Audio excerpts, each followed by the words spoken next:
पिछले एपिसोड में हमने देखा था कि साविन की स्टोरी में ब्लड एसेंस मौजूद होता है और इस चीज को मिस फेंग ने भी नोटिस कर लिया। तो अब इसके आगे इस एपिसोड की शुरुआत होती है। इस एपिसोड की शुरुआत में हम बैटल एरिना के सीन देखते हैं, जहाँ पर मिस फेंग अपनी खास टेक्निक का इस्तेमाल करते हुए साविन की पूरी बॉडी को चेक कर रही थी। तभी मिस फेंग अपनी आंखें खोलते हुए अपने मन में कहती है, ऐसा कैसे हो सकता है? कुछ समय पहले मैंने फिनिक्स एंसेस्टर ब्लड को साविन की बॉडी में महसूस किया था, लेकिन अभी मैं उस चीज को महसूस नहीं कर पा रही हूँ। ये कहते हुए वो काफी हैरान दिख रही थी। सीन शिफ्ट कर हम साविन को देखते हैं, जो कि अपने चेहरे पे एक स्माइल लेते हुए मिस फेंग से कहता है, तो आपको कुछ मिला या फिर नहीं? साविन की बातों को सुनने के बाद मिस फेंग को काफी गुस्सा आता है। वो वहाँ पर काफी कुछ कहना चाहती थी, लेकिन उसके पास किसी भी तरह से जवाब नहीं था, इसलिए वो इस बात को पलटते हुए कहती है, जरूर तुमने किसी टेक्निक का इस्तेमाल करते हुए उस चीज को हाइड कर दिया, तो चुपचाप से तुम मुझे वो चीज हवाले कर दो। मिस फेंग की बातों को सुनने के बाद फेंग जुजे भी काफी गुस्से में आ चुके थे, इसलिए वो अपनी एनर्जी को रिलीज करते हुए उससे कहते हैं, हमारा ट्राइब इतना भी मामूली नहीं है कि तुम्हारे फिनिक्स ट्राइब हमारी बुली करे, इसलिए अच्छा होगा कि तुम अपनी मुंह बंद रखो और अपनी आपकी गलती को मान लो और यहाँ से चली जाओ। अब फेंग जुंजे की बातों को सुनने के बाद लिंग जुंजे की आईज नेट हो चुकी थी। वो अपने मन में कहते हैं, अभी मैं साविन को कुछ भी नहीं कर सकता, क्योंकि उसके साइड अभी फेंग जुंजे हैं। इन बातों को सोचने के साथ ही वो मिस फेंग से कहता है, लगता है तुम्हें मिसअंडरस्टैंडिंग हो गई होगी, इसलिए तुम इससे माफी मांग कर यहाँ से चली जाओ। लिंग जिंजो की बातों को सुनने के बाद मिस फेंग को काफी गुस्सा आता है और उसकी गुस्से को हम आंखों में देख सकते हैं, क्योंकि उसकी आंखों में साफ साफ देखे जा सकती थी, लेकिन वो अपनी मास्टर की बातों को भी माना नहीं कर सकती थी, इसलिए वो अपनी आंखों को नीट करते हुए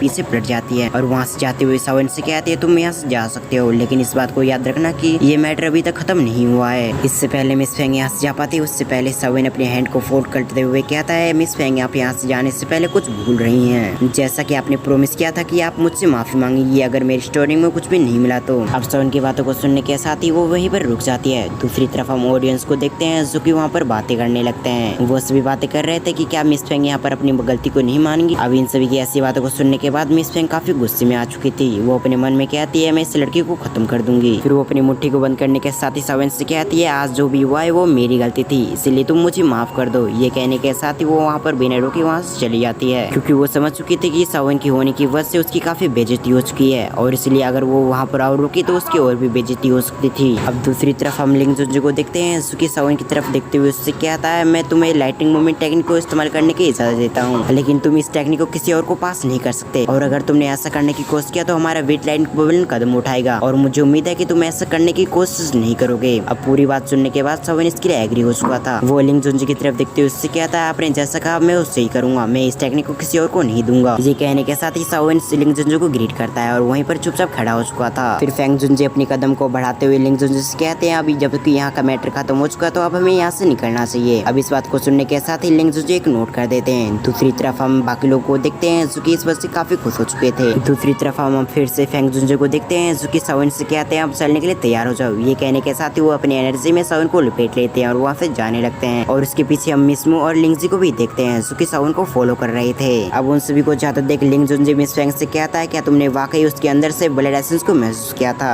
अब इस बात को सुनने के साथ ही मिस फेंग एक नोट कर देती है। वो उससे कहती है, मैंने वाकई उसके अंदर से ब्लड एसेंस को महसूस किया, लेकिन मुझे ये बात समझ में नहीं आ रही कि उस लड़के ने इतने कम समय के अंदर कहाँ पर उस चीज को हाइड कर लिया, और इस चीज को लेकर मैं 100% श्योर हूँ कि उसके अंदर जरूर ब्लड एसेंस मौजूद है, क्योंकि मैं खुद भी फिनिक्स टाइप से बिलोंग करती हूँ और इसको नोटिस करने में मुझे कोई भी दिक्कत नहीं हो सकती। अब उसकी ऐसी बातें सुनने के बाद लिंग जुंजी कुछ सोचते हुए कहते हैं, तुम सबसे पहले अपने क्लेन वापस लौटो और वहाँ पर जाकर इस सिचुएशन के बारे में सभी को बताओ कि साविन के पास ब्लड एसेंस मौजूद है, क्योंकि अभी के समय फेंग जुंजे साविन की मदद कर रहे हैं, इसलिए हम उसके खिलाफ कोई भी एक्शन नहीं ले सकते। लेकिन दूसरी तरफ फिनिक्स टाइप काफी पावरफुल है, इसलिए वो साविन के खिलाफ एक्शन ले सकता है, और उस समय फेंग जुंजे बीच में आएंगे तो वो भी कुछ भी नहीं कर पाएंगे। अब पूरी बात सुनने के बाद मिस फेंग भी इसके लिए एग्री हो गई थी। दूसरी तरफ हम साविन को देखते हैं, जो कि अभी के समय उड़ रहा था, लेकिन तभी उसे कुछ महसूस होता है। अब साविन की कंडीशन को देखने के साथ ही वो सभी साविन को लेकर एक चट्टान पे आ चुके थे, क्योंकि अभी के समय साविन की हालत बिगड़ रही थी। अगले सीन में हम साविन को देखते हैं, जिसकी बॉडी से लगातार ग्लेस फिल्म रिलीज हो रही थी और किसी को भी समझ में नहीं आ रहा था कि साविन को क्या हुआ है। तभी साविन अपने पास से वो तीनों ब्लड के एसेंस निकाल लेता है। अब इन तीनों को देखने के साथ ही सभी लोग हैरान हो जाते हैं। मिसमू आगे बढ़ने के साथ ही कहती है, तो तुम्हारे पास सचमुच ब्लड एसेंस मौजूद है, और इन ब्लड के अंदर की एनर्जी को महसूस करने के साथ ही मैं पक्का कह सकती हूँ कि ये डाउसिंग लेवल की ब्लड एसेंस है। दूसरी तरफ हम ब्लड एसेंस को देखते हैं, जो कि अभी के समय ग्लेस फिल्म से कवर था, लेकिन उसके अंदर से इतनी खतरनाक एनर्जी निकल रही थी कि वो तीनों ही देख नहीं पा। करने के साथ ही फेंग जुंजे कहते हैं, ये बच्चा तो सचमुच काफी खतरनाक है, मैंने एक्सपेक्ट नहीं किया था कि इस बच्चे के पास ब्लड एसेंस भी मौजूद होगा, सचमुच ये लड़का काफी खतरनाक है। ये कहने के साथ ही वो साविन को देख रहे थे। तभी वो साविन से कहते हैं, तुमने काफी गलत किया, क्योंकि तुमने इस ब्लड एसेंस को तुमने अपनी बॉडी में छुपा लिया था था और इसी कारण से अब तुम्हारी बॉडी भी इफेक्टेड हो चुकी है। अगर तुमने इस पावर को अपनी बॉडी से जल्दी जल्दी अलग नहीं किया तो तुम्हारी बॉडी ब्लास्ट हो सकती है और इस कारण से तुम्हारी मौत भी हो जाएगी। लेकिन इसकी बॉडी को देखने से ऐसा लग रहा है कि कुछ बुलेट ड्रॉप्स इसके बॉडी के साथ मर्ज हो रही है, इसलिए मुझे नहीं लगता कि ये लड़का ऐसा कुछ भी कर सकता है। और इस कारण से इससे लड़की के पास आखिरी रास्ता बचता है, वो ये है कि उसे जल्द से जल्द इस ब्लड एसेंस को अपनी बॉडी के साथ मर्ज करना होगा।